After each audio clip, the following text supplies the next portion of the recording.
So hey guys, welcome to this tutorial. In this tutorial I'll be guiding you through the steps on how you can fix the Google Chrome, especially if you are encountering any bugs or glitches.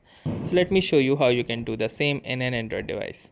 So the first thing that you will be going to do is simply tap and hold on to the application icon, and then from here we will choose app info. Now it will open your device settings, and under the device settings what you can try to do is first disable this and then click on to disable app.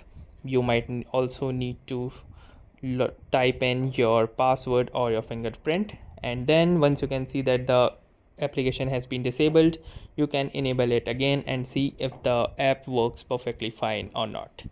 Now if this does not work, you can try to click onto this force stop option and choose force stop, and then relaunch the application and check whether this works or not. Even if this does not work, you can go to storage usage and click onto this clear cache option and then try relaunching the application. If this also fails, you can try uninstalling and reinstalling, but unfortunately that is not possible in most of the Android devices.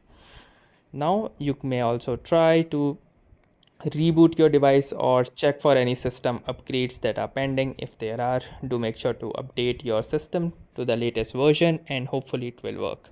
So that was all for this tutorial. Thanks for watching and have a nice day.